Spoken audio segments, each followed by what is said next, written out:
Sonali Johal. She is currently working as an English teacher at Senior Secondary School while pursuing her master's degree in educational leadership at Western Washington University. After completing her MEd, she hopes to pursue an administrative position with secondary school system. She receives a BA from University of Fraser Valley and a bachelor's degree from UBC. She has been well known in the South Asian community as an active volunteer and a radio television host. My name is Sonali Johal. I just recently completed my MEd at Western Washington University and currently a secondary teacher at Mission Senior Secondary School. So my paper is titled, "The Need for a Whole Education, Encouraging Our Students to Embrace Diversity in the Classroom." So I speak about not just content-based teaching, but teaching the whole child. So being able for them to form their identity in the classroom, in the school, being able to learn how to mentally be fit, physically be fit, and be able to express themselves and learn that their voice is needed, wanted, and is really a part of the community. So my argument is that the education system needs to focus on change due to the lack of diversity integration within the curriculum and the school community. There's a dire need to utilize pedagogical approaches within the classroom to encourage our students to recognize the inclusion of diverse backgrounds as assets rather than deficits, going beyond the tolerance to truly embracing diversity.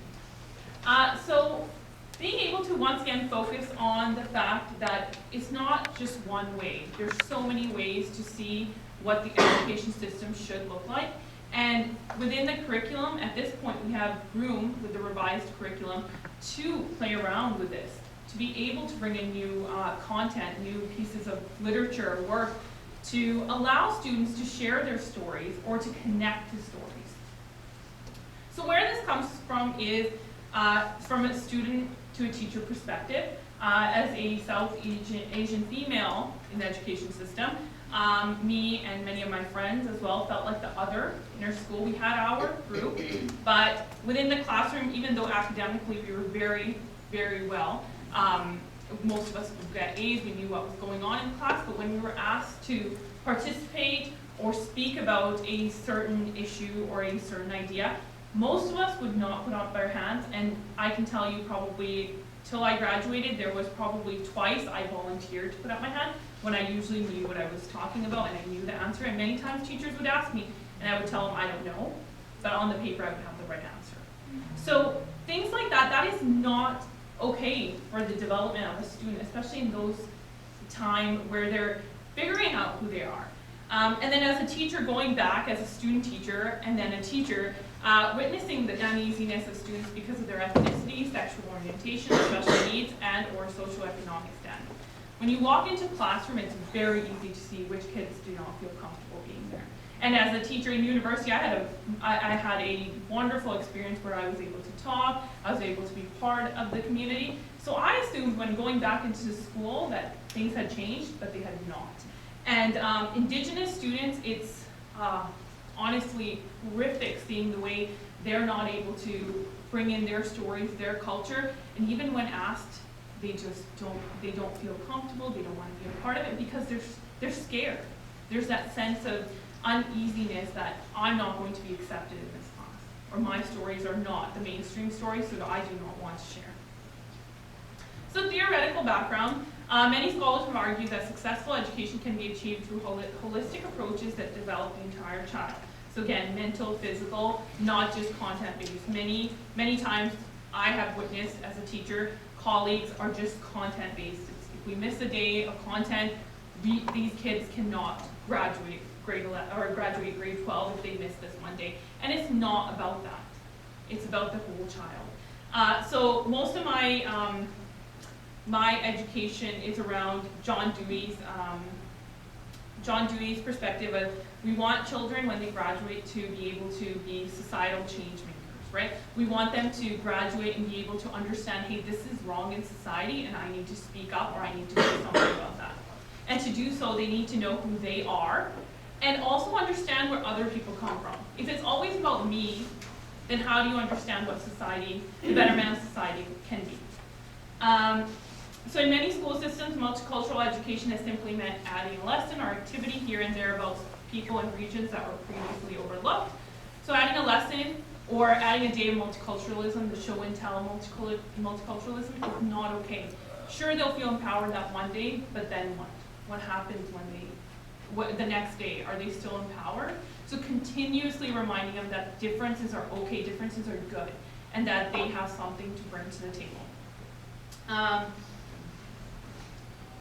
So pedagogical approaches. So I look at what I can do in the classroom every day to try to help these students. And I just recently completed my MEd, and it was my research action project was on looking at creating community and engagement and how they go hand in hand.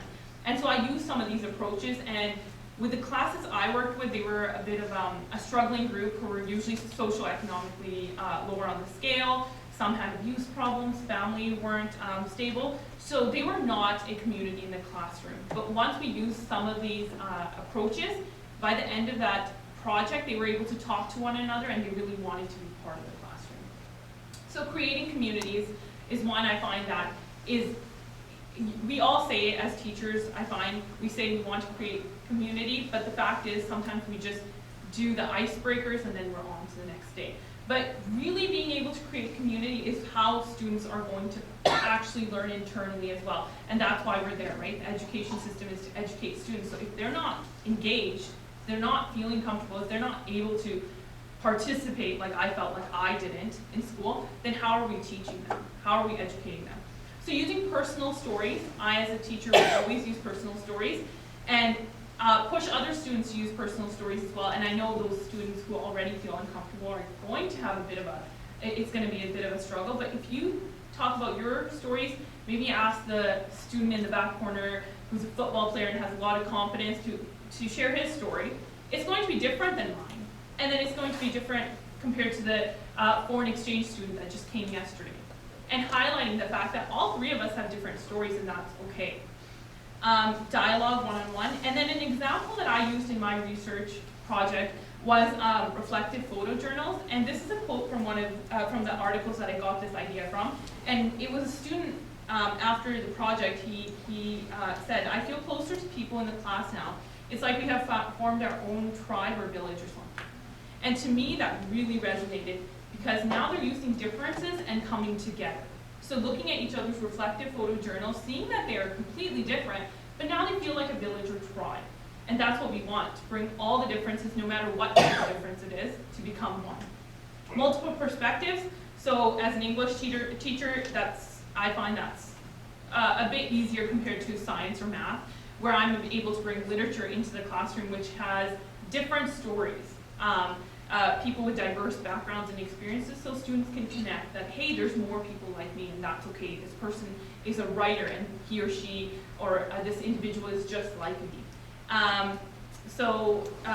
Using traditions from other cultures, storytelling, going into the nature, analyzing both stories of analyzing both sides of the story or incident to once again understand multiple perspectives, understand where other people are coming from. Collaboration, building relationships, breaking down barriers, using diverse ways of thinking to problem solve.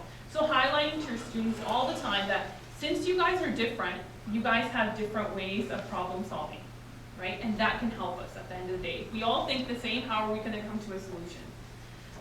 Self-determination theory, adding the autonomy part of the classroom, allowing students to see that being autonomous is a good thing. Being able to, so the three things would be fostering relevance, seeing how curriculum or content has something to do with my life, providing choice, I'm able to make my own decisions, allowing criticism and encouraging independent thinking.